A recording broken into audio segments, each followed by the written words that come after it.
Сіздің алып жүрген аяқ киіміңіз шошқа терісінен жасалғанын білесіз бе? Баршаңызға сәлем достар. Бүгінгі сабақта сіздерге күшті бір ақпаратпен бөліскелі тұрмын. Яғни сіздің алып жүрген аяқ киіміңіз шошқа терісінен жасалғанын білесіз бе? Видеоны соңына дейін қарап, және де каналыма тіркеліп қойыңыз. Алдағы уақытта көптеген ақпараттармен бөлісемін. Енді сабаққа кірісейік. Мысалға, аяқ киімнің шошқа терісінен қалай жасалғанын білу үшін, мысал ретінде мына етке кірейін. Осы етке кіргенде, мына төмен жағында описание бөлініп тұр. Енді осыны мен скриншоттап алып, Яндекс переводчикқа саламын.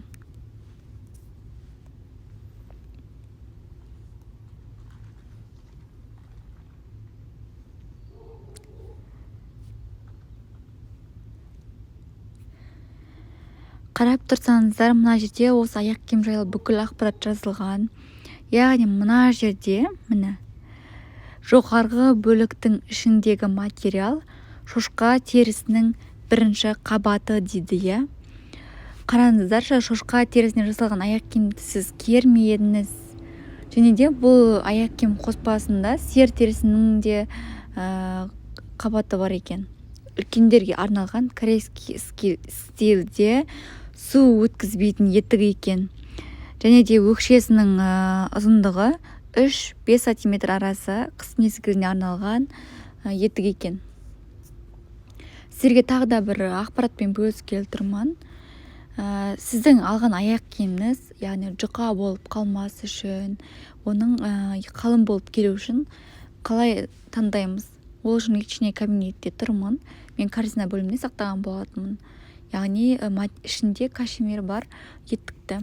Мысал ретінде мына етікті алайын.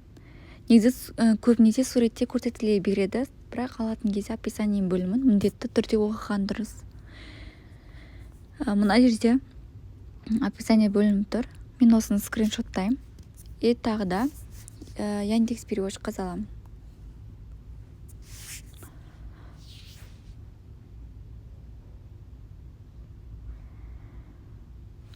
Так, мына жерде сиыр терісінің бірінші қабаты, және де түйе түтігінің ішіндегі материал жүн дейді. Яғни ішінде жүн бар екен. Негізі көбінесе кашемир деп айтылатын еді. Тағы да төбенге қарай жылжытып қайтадан скриншоттайын.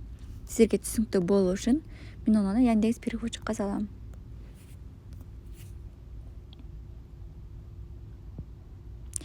Мына жерде табан материалы кашемир дейді, иә. Ішіндегі жүн аяқ киім және де кашемир материалында қыс мезгіліне осындай аяқ киімдер тұры, себебі аяғыңызды жылы ұстау үшін. Сіздер қалай сапалы аяқ киімді заказ беруді мен қазір үйрететін боламын.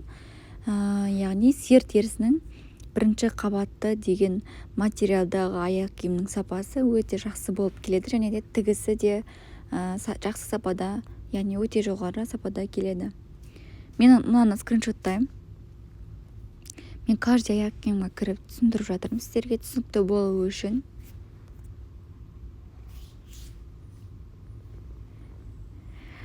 Мына жерде материалы, жоғарғы материал сиыр терісінің бірінші қабаты деп тұр. Сиыр терісінің бірінші қабатынан жасалған аяқ киімнің сапасы өте жоғары болады, яғни кожаный дейді ғой. Сондай басқа Турцияның етіктерінен кем болмайды. Сіздерде дәл осылай мен сияқты заказ беріп, аяқ киімдерді қарап, описание бөлімін міндетті түрде оқыңыздар. Себебі сіздер қандай да бір тамақты, болмаса торт жасайтын кезде оның міндетті түрде қоспасын қарайсыздар. Описание бөліміне кіріп, қоспасын қарайсыздар. Дәл осы сияқты мына етіктінде қандай қоспалардан жасалғанын описание бөліміне кіріп, көріп, тексеріп алыңыздар. Мен сіздерге алдыңғы сабақтан бері айтқан болатынмын.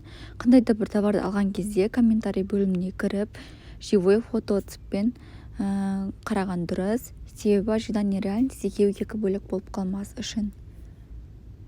Менде что-то свет ұстамай тұр. Кішкене күтейік.